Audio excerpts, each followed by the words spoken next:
in every conceivable way. The odds were overwhelmingly against Epictetus. Over 2 millennia ago in Hierapolis, he entered the world as a slave, a being without even the dignity of a name. Epictetus, meaning acquired one, was a label rather than a name, a stark reminder of his lack of freedom. He endured torture, and the fruits of his toil were unjustly ripped away. His body suffered abuse akin to a horse relentlessly ridden and then disdainfully discarded. Further compounding his suffering, he was unjustly exiled. Despite facing such harrowing adversities, Epictetus emerged victorious. Rather than viewing his life as an unending succession of tragedies, he saw it as a landscape brimming with opportunities.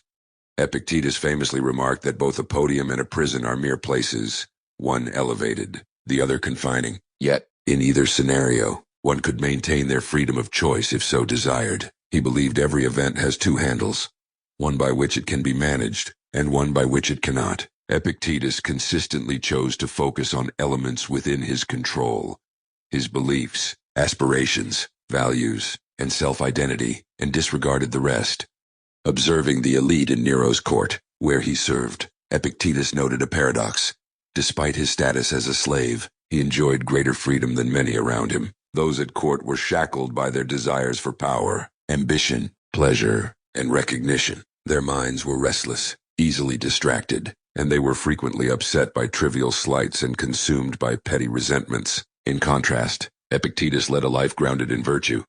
Under the mentorship of the esteemed Stoic teacher Musonius Rufus, Epictetus eventually gained his freedom and became an influential teacher himself, instructing some of Rome's most promising youths, including the future emperor, Hadrian. His teachings reached Marcus Aurelius, thereby influencing some of the most powerful figures in the world for the better.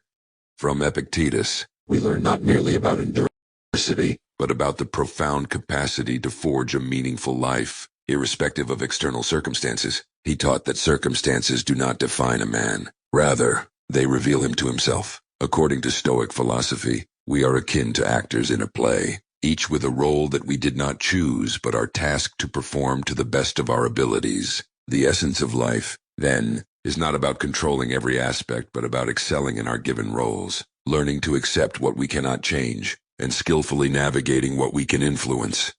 Indeed, much of life is beyond our control, but we possess more agency than we often realize. Through determination and adeptness, we can learn to shape our destinies, not control them outright, but mold them significantly. By delivering an exceptional performance in whatever role we find ourselves, we carve out our path.